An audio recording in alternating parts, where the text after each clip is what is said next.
Fala, amadinhos. O dia hoje começou quente, viu? Pegando fogo. Aquele meu último vídeo que eu falei, né, que Deus não ama as suas criaturas, lembrando que é o Deus dos religiosos, tá? Porque se você tem que mudar completamente quem você é para ser aceito por esse Deus, é porque ele não ama você. Você tem que se transformar em alguém que ele possa amar. E esse vídeo deu muita polêmica, né? E muitos religiosos vieram comentar nesse vídeo a questão do pecado. Ah, amadinho, não é porque Deus ama as suas criaturas que ele vai amar o pecador. Chegaram até a dizer aquele chavão, né, típico dos evangélicos. Deus ama o pecador, mas odeia o pecado. É parecido comigo, pessoal. Eu amo os cristãos, mas odeio o cristianismo. A mesma coisa. Mas a grande questão, pessoal, que eu falo agora nesse vídeo é: o que é pecado? Eu já tenho mais de um vídeo aqui explicando o que é pecado. Eu falei também naquele vídeo que eu divirjo do professor Oswaldo, que o pecado na concepção hebraica não tem nada a ver com o pecado na concepção cristã. Mas vamos a um outro questionamento aqui. Quem define o que é pecado? Tem algum pecado realmente no mundo real? Quem é que define o que é pecado? Porque a Bíblia não vale. Eu já mostrei aqui para vocês que antes do livro de Levítico, todas aquelas práticas que foram consideradas pecados eram aceitas. Nós temos ali caso de filho que dormiu com a mulher do pai, como lá Judá, que o filho dormiu com a mulher do pai. Eu não lembro se foi o filho de Judá ou foi Judá que dormiu com a mulher do pai dele. Eu acho que foi Judá. Temos também Absalão, que dormiu com as mulheres do pai dele. Temos o caso de Ló, que fez amor com as suas duas filhas. Temos casos de incesto, quando o filho de Davi, Amon, violentou sexualmente a sua meia-irmã, ali é o incesto. Lembrando que o pecado ali nem foi o incesto, né? Porque ela fala para ele: olha, fala com o rei que ele não me negará a ti. Então quer dizer que se ele tivesse pedido ela para o rei teria dado, mesmo eles sendo irmãos. E nós temos uma série de práticas ali no Velho Testamento que depois foram consideradas pecados. Mas até então não era. A própria broderagem ali de Davi e Jonatas, Davi lá com a Batseba também, que ela era mulher de Urias, ele pega a mulher do cara, bota o cara na linha de frente para o cara morrer. Cadê o pecado nessas práticas? Não tinha. Porque não tinha essas definições de pecado. Essas definições de pecado são recentes. São pós-Babilônia. E nisso eu concordo com o professor Oswaldo, tá? Nisso nós temos um ponto em comum. Que essas definições moralistas, religiosas, santidades, não sei o que isso é pecado, aquilo pode, aquilo não pode, a maioria dessas coisas é pós-Babilônia. Então, se é pós-Babilônia, a pergunta que eu faço é: quem que determina o que é pecado? São um grupo de judeus que estão lá na Babilônia, eles determinam o que é pecado para toda a humanidade, é isso? Não, pessoal, infelizmente o planeta tem outras religiões, tem outros povos, tem outras culturas. Eu, por exemplo, que eu sou agnóstico, as pessoas me perguntam muito da minha crença, eu costumo dizer que eu creio num Deus que não é de nenhuma religião, mas ao mesmo tempo é de todas. Porque se você entende que Deus se manifestou através de alguém na sua religião, um profeta, alguma coisa, um mensageiro, eu também creio que as outras religiões também possam ter tido alguma manifestação divina. Desde um budismo, um islamismo, um hinduísmo e assim por diante. Então, quem que define o que é pecado? É um grupo de judeus pós-Babilônia que decide o que é pecado por toda a humanidade? Não, pessoal, na verdade não. A gente tem que ver realmente o que é pecado. Para definir o que é pecado, teria que ser algo absoluto em qualquer época, em qualquer cultura, em qualquer lugar. Por exemplo, não matarás. Não matarás é universal. Se você for pegar no Alcorão, você vai ver alguma referência parecida. Se você pegar o Mahabharata lá dos hindus, você vai ver uma referência parecida. Se você pegar os Vedas lá dos hindus, ou os livros lá dos budistas, você vai ver algo parecido. Até numa aldeia indígena, você vai ver algo parecido. O índio vai falar: não pode matar. Então, não matar o seu próximo é algo universal. Aí sim a gente pode definir como pecado. Fala, porra, é um entendimento que todas as culturas, todos os povos, em todas as épocas tiveram um consenso parecido. É proibido matar. Roubar também é universal. Você pega lá, por exemplo, nos países islâmicos que tem a Sharia, eles até cortam a mão de quem rouba para evitar que aquela pessoa roube novamente. Então, você vê uma prática universal. Todo país do mundo tem cadeia. Eu acho que até uma tribo esquimó lá na Sibéria, ou um aborígene lá na Austrália, tem suas regras de sociedade. Não pode roubar, não pode matar, você não pode tomar posse do que não é seu, você não pode pegar a mulher do próximo. Isso são regras universais. Agora, a Bíblia tem regras que são universais? Não, porque senão a gente não veria essa confusão toda na própria Bíblia hebraica, de personagens descumprindo várias leis que só foram criadas depois. Por exemplo, Moisés, é dito na Bíblia que ele matou um egípcio. Como é que fica então não matará se Moisés matou um egípcio? Moisés mandou matar um homem só porque ele pegou uns gravetinhos no sábado. Isso é um pecado? Então, se isso é um pecado, pessoal, então todo o planeta estaria em pecado por trabalhar no sábado. Os chineses, os japoneses, os alemães, os canadenses, os austríacos, etc, etc, etc. Então, quem que define o que é pecado? É um grupo de judeus? Então, se esse grupinho de judeus define o que é pecado para toda a humanidade, então você que está vendo esse vídeo, você está em pecado. Você não trabalha no sábado? Você não faz atividades no sábado? Atividades desde ir na padaria comprar um pão, ou fazer um jantar com a família, alguma coisa do tipo. Tudo que envolve atividade física é proibido no Shabat. Então, se o livro que os cristãos acreditam que é o livro de moral, regra e fé, é um livro que o próprio Deus ditou do que é pecado, então por que eles pecam não guardando o sábado? E aí, como é que fica? Lembrando que o sábado era mais importante até que outros pecados aí que os evangélicos atribuem, né? Que nem Moisés que mandou apedrejar um cara porque foi pegar uns gravetinhos no sábado. Por que então que ninguém guarda o sábado?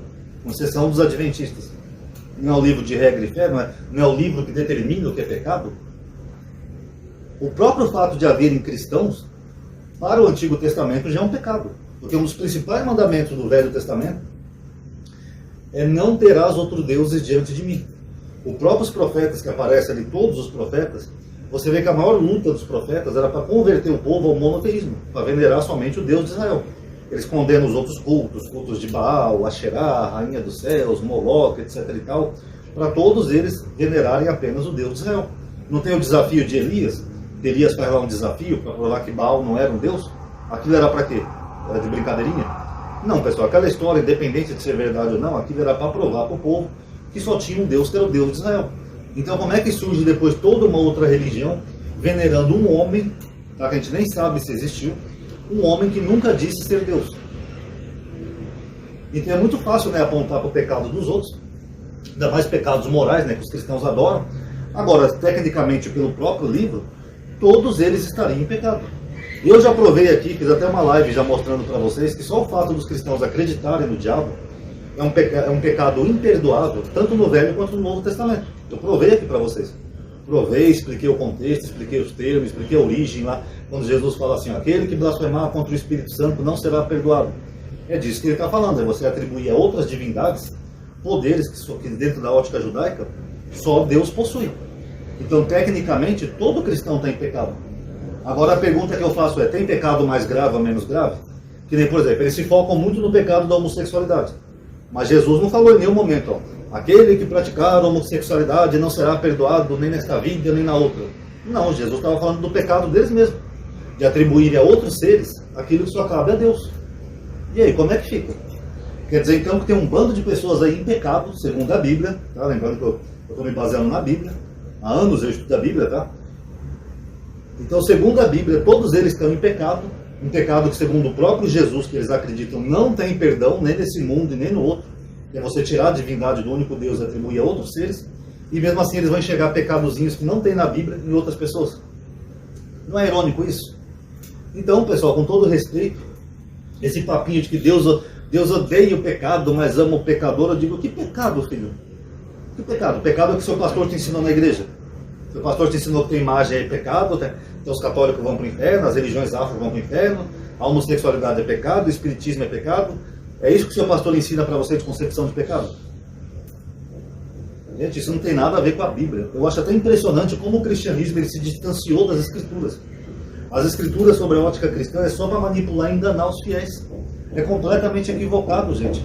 Na verdade, dentro das escrituras, nós temos lá um templo cheio de imagens, um Deus mandando fazer um montão de imagens, de escultura. Nós temos, por exemplo, o rei Saul conversando lá com a necromante, né? Com a feiticeira lá de Grabá, lá não sei o quê.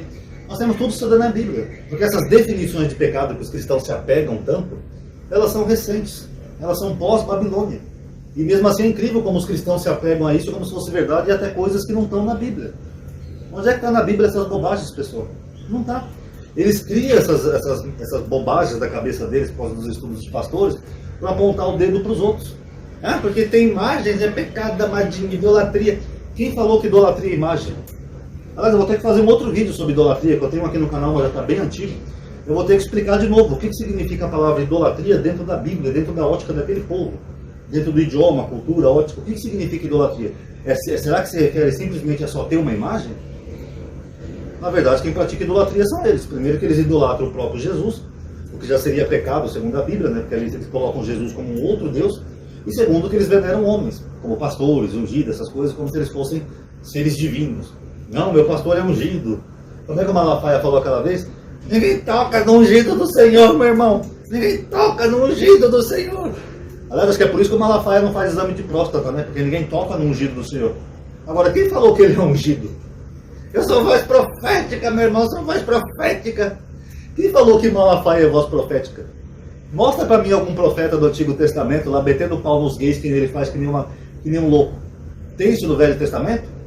Deus levantou Isaías, Jeremias, Ezequiel, Daniel, Zacarias para atacar os gays que ele faz? O que os profetas atacavam na época do Velho Testamento? Eram as minorias da época? Tem algum versículo de Isaías atacando as minorias? Diz o Senhor, meu irmão, os varões com varões vão destruir Israel, meu irmão. Esse é o pecado de Israel, meu irmão, arrependam-se. Tem alguma referência próxima, pelo menos isso? Vamos sair um pouco da Bíblia. Vamos pegar um pouco então a cultura próxima de Israel. Tem algum registro de algo minimamente parecido com isso na Idade do Bronze, no mundo antigo, na época que aqueles escritos foram feitos? Você tem na Síria, Fenícia, ou mesmo na Babilônia, você tem escritos referentes a isso? Não tem, pessoal. Então é engraçado, né? Porque o cristianismo, dentro do que a Bíblia determina o que é pecado, eles não cumprem nem sequer os 10 mandamentos, que para eles é o mais sagrado, né? Êxodo 20. Nem isso eles cumprem. Eles não guardam o sábado e veneram Jesus como outro Deus. Mas adoram apontar o dedo para aqueles outros pecados que nem sequer estão na Bíblia. É que nem Jesus disse. Eu vou até terminar com essa frase de Jesus. Ai de vós, seu hipócrita, que enxerga o cisco no olho do teu irmão, mas não enxerga a trave que está no teu olho. Porque se a gente for comparar com o grau de pecados, o que é mais grave e o que é menos grave, olha o que Jesus falou. Aquele que blasfemar, eu já expliquei o que é blasfemar, tá? Contra o Espírito Santo, já expliquei no contexto do que ele está falando, não será perdoado nem neste mundo, nem no outro. Tanto que vem gente aqui me criticar porque eu estou atacando divindades. Olha o que Jesus falou. Quem blasfemar contra Deus será perdoado. Quem blasfemar contra o Filho, Jesus, pode ser perdoado. Agora, quem blasfemar contra o Espírito Santo, que nem vocês fazem, esses não serão perdoados. Agora, mostra para mim um versículo de Jesus falando sobre pautas morais. Quem abortar, meu irmão, quem fizer aborto, não vai ser perdoado, nem nesse monte, nem no outro. Tem na Bíblia? Aí não dá, né, pessoal? Bom, em breve acho que eu vou fazer de novo um vídeo, um estudo sobre idolatria. Tá? Acho que está sendo necessário por causa dos novos temas no canal. Quem gostou, dá um like no vídeo, isso ajuda a aumentar a atividade e alcance, tá? Obrigado por terem assistido. Paz a todos.